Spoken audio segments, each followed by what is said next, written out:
नमस्कार, जय हिंद। मैं मनदीप राय आप सभी का तहे दिल से स्वागत करता हूं, अभिनंदन करता हूं।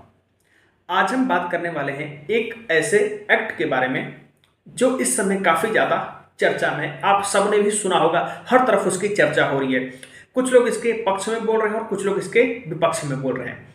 तो आज इस एक्ट के बारे में और उससे जुड़ी हुई जितनी भी जानकारियाँ हैं, सब पे चर्चा करूँगा, सब पे बात करूँगा।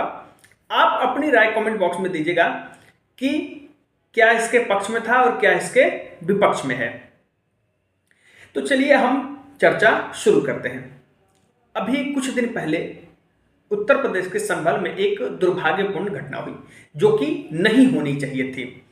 दरअसल वहां पे एक तथाकथित मस्जिद था जिस पर वहां के एक न्यायालय ने सर्वे का आदेश पारित कर दिया। उसके बाद इस चीज का विरोध भी हुआ कि वहां पर एक एक्ट इसका विरोध कर रहा था, उस निर्णय का। यह जो मुस्लिम पक्ष था या फिर जो उसके समर्थन में थे, वो उन्होंने इस बात कहा कि जो 1991 में एक एक्ट पारित हुआ था, प्लेसेस ऑफ वर्शिप एक्ट, या उसका सीधे उल्लंघन है। उसके बाद वहां पे काफी ज्यादा पथराव हुआ, कुछ लोगों की वहां पे मौत भी हुई। तो जो इस फैसले का विरोध कर रहा था, उन्होंने प्लेसेस ऑफ वर्शिप एक्ट को सामने रखा। तो आखिर ये प्लेसेस ऑफ वर्शिप एक्ट है क्या, इसकी शुरुआत कब हुई और इसकी आवश्यकता क्यों पड़ी? तो चलिए हम इसके बारे में थोड़ा डिटेल से जानते हैं। थोड़ा सा हम पहले जाते हैं। वह दौर था जब बीजेपी का उत्थान हो ही रहा था, राजनीतिक उत्थान हो ही रहा था। और उस वक्त 90 के दशक में राजनीति मंडल और कमंडल में विभाजित हुआ करती थी। तो हालांकि मैं अगर इस पे मंडल कमंडल पे जाऊंगा, इन सब चीजों पे जाऊंगा, तो ये ज्यादा पॉलिटिकल हो जाएगा। वो हमारा लक्ष्य नहीं है। हमारे लक्ष्य जो है वह सीधे जानकारी देना। तो उस दौरान बाबरी मस्जिद का जो मुद्दा था, बाबरी तथाकथित बाबरी मस्जिद और श्री राम लला जन्मभूमि स्थान का जो मुद्दा था, वो काफी ज्वलंत हुआ करता था। इस वजह से काफी तनाव देश में थे। 6 दिसंबर 1992 को कुछ कारसेवकों द्वारा उस विवादित ढांचे का विध्वंस कर दिया गया, उसे गिरा दिया गया। उसके बाद देश में काफी ज्यादा दंगे भी हुए। उस वक्त नरसिम्हा राव जी की सरकार थी, तो उन्होंने आश्वासन दिया कि ये जो घटनाएं हो चुकी या फिर जो हो चुका वो तो है ही, इसके बाद ऐसी कोई घटना न हो देश में, इसके लिए वह एक एक्ट लाए जिसे कहा गया प्लेसेस ऑफ वर्शिप एक्ट 1991। इसमें यह था कि 15 अगस्त 1947 के बाद जितने भी धार्मिक स्थल हैं, चाहे वो हिंदू के हो, चाहे मुस्लिम के हो, चाहे जैन के हो, चाहे बौद्ध के हो, किसी के भी स्वरूप में बदलाव नहीं होगा। हाँ, रूप में बदलाव हो सकता है, मतलब किसी के भी कैरेक्टर में कोई भी बदलाव नहीं होगा, स्ट्रक्चर में बदलाव हो सकता है। हालांकि आगे इस पे क्या टेक्निकल पॉइंट निकला जिस वजह से अन्य जो धार्मिक स्थान है, चाहे मस्जिद, जो कोई भी जिनका सर्वे का आदेश है, इसमें क्या टेक्निकल पॉइंट है, क्या कमियां रही जिसकी वजह से सर्वे के आदेश आसानी से आ जाते हैं और जो याचिका दायर की जाती है वह स्वीकार कर ले जाते हैं। उस पर आगे थोड़ी चर्चा करते हैं। यह एक्ट जब है तो इसका उद्देश्य था कि देश में जो है वो देश का जो आपसी सद्भाव और सौहार्द है वह खराब न हो। फिर ऐसी घटना जो 6 दिसंबर 1992 के बाद हुई थी देश में, वह दोबारा ऐसी घटना न हो, इस वजह से यह एक्ट लाया गया। उस वक्त यह संसद में सर्वसम्मति से पास किया गया और यह 11 जुलाई 1991 से यह प्रभावी भी हो गया था कि पीछे जाकर पीछे डेट से 11 जुलाई 1991 से प्रभावी हो गया था। अब इसमें था क्या, अभी मैंने एक चीज बताया कि किसी के स्ट्रक्चर में कोई भी परिवर्तन नहीं होगा।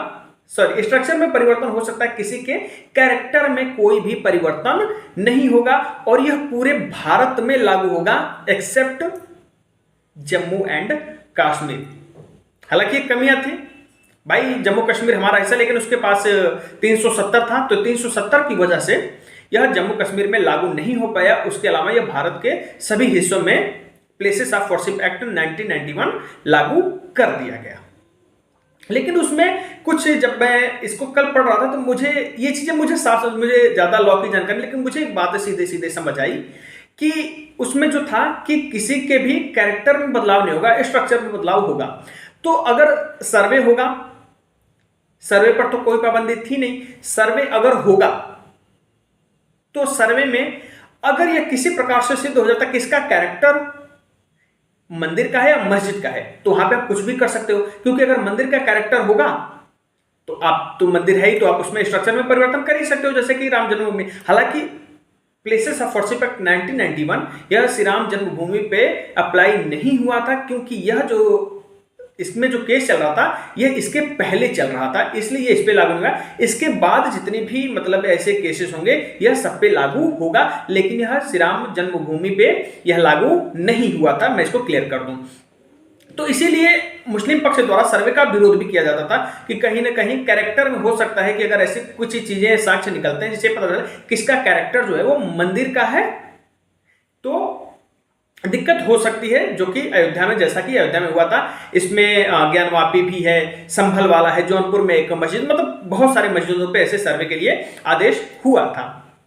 और उसमें एक कमियां और थी जिसका फायदा जो है वो हिंदू पक्ष को मिलता है, कि उसमें था कि ये जो एएसआई द्वारा हिस्टोरिकल प्लेस हो या फिर एएसआई द्वारा कोई भी संरक्षित मॉन्यूमेंट होगा, ये उस पर अप्लाई नहीं होगा। अब एएसआई द्वारा संरक्षित मॉन्यूमेंट में कौन आएगा, हिस्टोरिकल में कौन आएगा? जो 100 साल से पुराने होंगे।